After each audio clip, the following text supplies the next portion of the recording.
दोस्तों, स्वागत है आपका हमारे चैनल पर। आज की कहानी है भाग्य का लिखा कभी नहीं मिटता। एक गांव में एक बहुत ही ज्ञानी पंडित रहता था। एक दिन वह अपने बचपन के मित्र से मिलने के लिए दूसरे गांव जा रहा था। उसका मित्र बचपन से ही गूंगा और पैर से अपाहिज था। उसके मित्र का गांव काफी दूर था।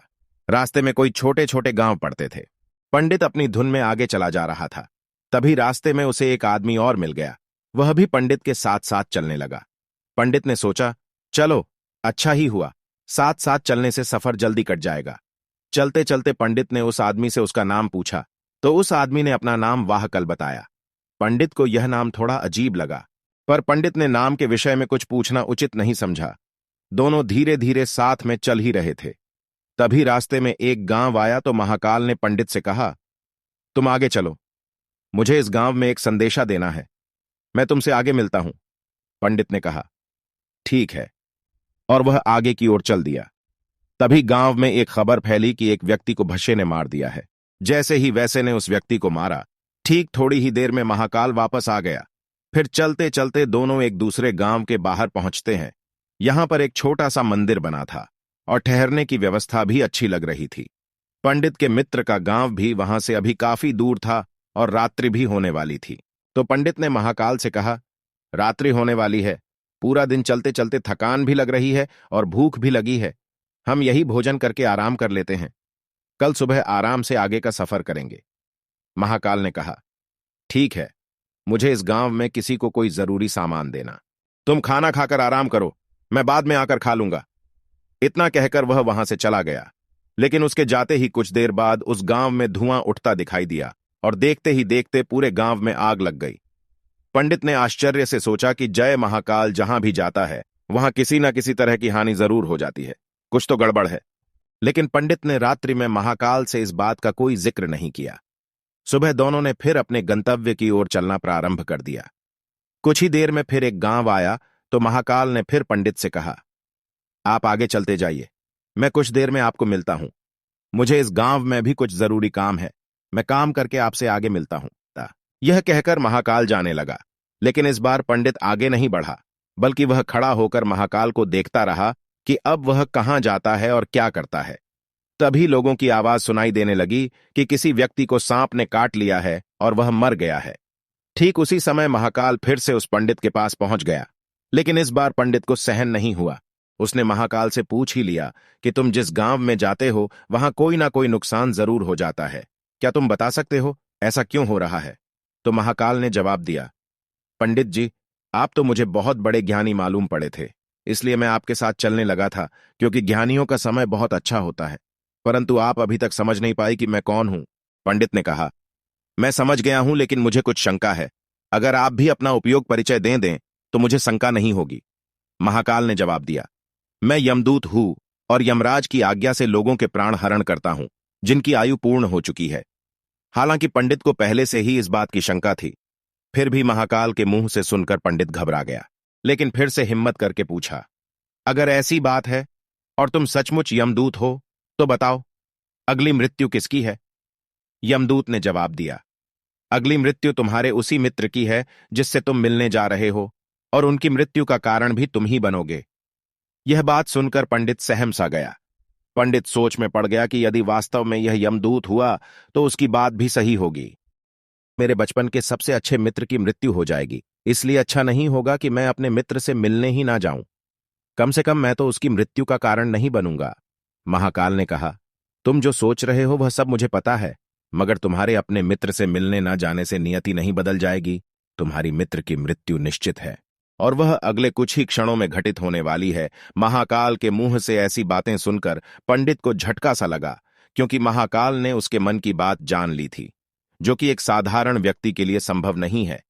अब तो पंडित को विश्वास हो गया कि यह महाकाल सचमुच में ही यमदूत है, वह अपने मित्र की मृत्यु का कारण न बने। इसीलिए पंडित पीछे की ओर मुड़ा और अपने गांव की ओर जाने लगा। परंतु जैसे ही पंडित मुड़ा, उसका मित्र तेजी से उसकी ओर आता हुआ दिखाई दिया, जो पंडित को देखकर अत्यंत प्रसन्न दिख रहा था। अपने मित्र के आने की गति को देखकर पंडित को ऐसा लगा जैसे कि उसका मित्र काफी समय से उसके पीछे ही आ रहा है, लेकिन वह बचपन से ही गूंगा था और पैर से अपाहिज था। इसलिए ना तो वह पंडित के पास पहुंच पा रहा था और ना ही वह पंडित को आवाज दे पा रहा था। लेकिन जैसे ही वह पंडित के पास पहुंचा, उसकी मृत्यु हो गई।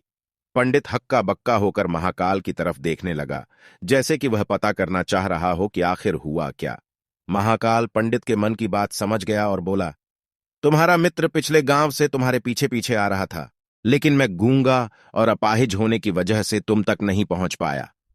उसने अपनी संपूर्ण ताकत लगाकर तुम तक पहुंचने की कोशिश की, लेकिन बुढ़ापे में जवानी जैसी ताकत नहीं होती, इसलिए हृदय आघात के कारण तुम्हारे मित्र की मृत्यु हो गई।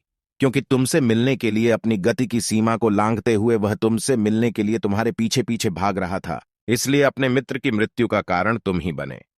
अब पंडित को विश्वास हो चुका था कि सचमुच यह महाकाल एक यमदूत है और उसका कार्य जीवों के प्राणों को हरना है। पंडित एक ज्ञानी व्यक्ति था, इसलिए यह भी जानता था कि मृत्यु पर किसी का बस नहीं चलता। सभी जीवों को एक ना एक दिन मरना ही है। यही सोचकर उसने अपने आप को संभाल लिया। लेकिन अचानक पंडित के मन में स्वयं की मृत्यु के बारे में जानने की इच्छा हुई, इसलिए उसने महाकाल से पूछा, जब मृत्यु मेरे मित्र की होनी थी तो तुम शुरू से ही मेरे साथ क्यों चल रहे थे? महाकाल ने जवाब दिया, मैं तो सभी के साथ चलता हूं और हर क्षण चलता रहता हूं, किंतु लोग पहचान नहीं पाते, क्योंकि लोगों के पास अपनी समस्याओं के अलावा किसी और व्यक्ति, वस्तु या घटना के संदर्भ में सोचने, समझने और देखने का समय ही नहीं होता। पंडित ने कहा, क्या तुम बता सकते हो कि मेरी मृत्यु कब और कैसे होगी? तो महाकाल ने कहा, हालांकि किसी सामान्य जीव को यह जानना ठीक नहीं है, क्योंकि कोई भी चीज अपनी मृत्यु के बारे में जानकारी दुखी ही होता है। लेकिन तुम ज्ञानी व्यक्ति प्रतीत होते हो और अपने मित्र की मृत्यु को तुमने जितनी आसानी से सहन कर लिया है, उसे देखकर लगता है कि तुम अपनी मृत्यु के बारे में जानकर भी दुखी नहीं होंगे। इसलिए मैं तुम्हें बता देता हूं कि तुम्हारी मृत्यु आज से ठीक 6 महीने बाद आज के ही दिन किसी दूसरे राज्य में फांसी लगने से होगी। और सबसे आश्चर्य की बात यह होगी कि तुम खुशी से फांसी को स्वीकार कर लोगे। इतना कहकर महाकाल जाने लगा, क्योंकि महाकाल का पंडित के साथ चलते रहने अब कोई कारण नहीं था। पंडित भी अपने मित्र की यथाशक्ति कर्मकांड करके अपने काम चला गया। लेकिन कोई व्यक्ति कितना भी ज्ञानी क्यों ना हो, अपने मित्र की बात सुनकर दुखी तो होता ही है और मृत्यु से बचने के लिए कुछ ना कुछ करता ही है। तो पंडित ने भी किया। पंडित विद्वान था, इसलिए उसकी ख्याति उस राज्य के राजा तक थी। उस पंडित ने सोचा कि राजा के पास तो कई ज्ञानी मंत्री है, वह मेरी मृत्यु से संबंधित समस्या का कोई ना कोई हल निकाल ही लेंगे। पंडित यह सोचते हुए राज दरबार में पहुंच जाता है और उसने वहां जाकर राजा को सारा वृत्तांत सुनाया। राजा ने यह बात अपने मंत्रियों को बताई और उनसे सलाह मांगी। अंत में सभी ने विचार विमर्श करके कहा कि अगर पंडित की बात सही है तो यह तो निश्चित है कि उनकी मृत्यु 6 महीने के बाद ही होगी। लेकिन मृत्यु तब होगी जब वह दूसरे राज्य में जाएगा। यदि वह दूसरे राज्य में जाएगा ही नहीं तो मृत्यु भी नहीं होगी। मंत्रियों की यह सलाह राजा को भी ठीक लगी। बहुत सोच समझकर राजा ने पंडित के रहने की व्यवस्था महल में ही कर दी और राजा के आदेश के बिना उस पंडित से किसी को भी मिलने नहीं दिया जाता था। लेकिन पंडित कहीं भी आ जा सकता था, ताकि पंडित को यह ना लगे कि वह राजा की नगरी में कैद है। परंतु पंडित डर के कारण स्वयं ही कहीं आता जाता नहीं था।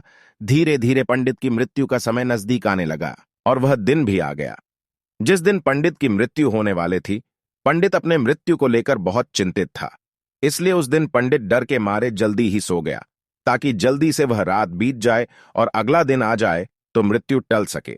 लेकिन पंडित को खुद नींद में चलने की बीमारी थी और इस बीमारी के बारे में वह स्वयं भी नहीं जानता था। अतः राजा के किसी वेद को बताने का तो प्रश्न ही नहीं उठता। उसी रात पंडित को नींद में चलने का दौरा पड़ा। वह उठा और जेल से निकलकर अस्तबल में गया। पंडित राजा का खास मेहमान था, इसलिए किसी पहरेदार ने भी उसे नहीं रोका और न ही किसी तरह की पूछताछ की।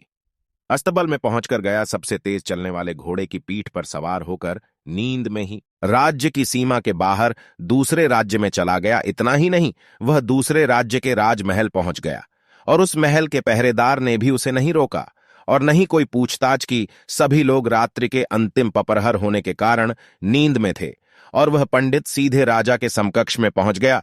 जहां राजा और रानी सो रहे थे, वहां पंडित भी जाकर लेट गया। सुबह हुई तो राजा ने पंडित को रानी के बगल में सोया हुआ देखा, जिससे राजा बहुत क्रोधित हुआ और पंडित को गिरफ्तार कर लिया। पंडित को तो कुछ समझ में ही नहीं आ रहा था कि आखिर दूसरे राज्य में और राजा के शयन कक्ष में कैसे पहुंच गया। लेकिन वहां यह सब सुनने वाला कौन था? राजा ने पंडित को दरबार में हाजिर करने का हुक्म दिया। कुछ समय बाद पंडित को दरबार में लाया गया। कुछ समय बाद राजा का दरबार लगा और जहां राजा ने पंडित को देखा, देखते ही क्रोधित होकर पंडित को फांसी पर चढ़ा देने का आदेश सुना दिया। फांसी की सजा सुनकर पंडित कांप उठा। फिर भी कुछ हिम्मत कर उसने राजा से कहा कि मैं यह नहीं जानता हूं कि मैं राजमहल में कैसे पहुंचा, और यह भी नहीं जानता हूं कि मैं आपके शयन कक्ष में कैसे आया, और आपके राज्य के किसी पहरेदार ने मुझे रोका क्यों नहीं। लेकिन मैं इतना जानता हूं कि आज मेरी मृत्यु होनी थी और अब सच में होने जा रही है। राजा को यह बात थोड़ी अटपटी लगी। उसने पूछा, तुम्हें कैसे पता कि आज तुम्हारी मृत्यु होनी ही है? तुम कहना क्या चाहते हो? राजा के इस सवाल के जवाब में पंडित ने महाकाल से मिलने की कहानी बता दी और कहा कि महाराज, मेरा क्या किसी भी सामान्य व्यक्ति से इतना साहस नहीं कि वह राजा के शयन कक्ष में राजा की उपस्थिति में रानी के पास चला जाए और सो जाए। राजा को पंडित की बात में थोड़ी सत्यता दिखाई दी, परंतु उसने सोचा यह मृत्यु से बचने के लिए महाकाल और अपनी मृत्यु की भविष्यवाणी का बहाना बना रहा है। इसलिए राजा ने पंडित से कहा, यदि तुम्हारी यह बात सत्य है और आज तुम्हारी मृत्यु का दिन है, जैसा कि तुम्हें महाकाल ने कहा था, तो तुम्हारी मृत्यु का कारण मैं नहीं बनूंगा। लेकिन अगर यह बात झूठी निकली तो निश्चित है आज तुम्हारी मृत्यु का दिन होगा। क्योंकि पड़ोसी राज्य का राजा उनका मित्र था, उसने तुरंत सैनिकों के हाथ दूसरे राज्य के राजा को पत्र भेजा और पंडित की बात की सत्यता का प्रमाण मांगा। शाम तक भेजे गए।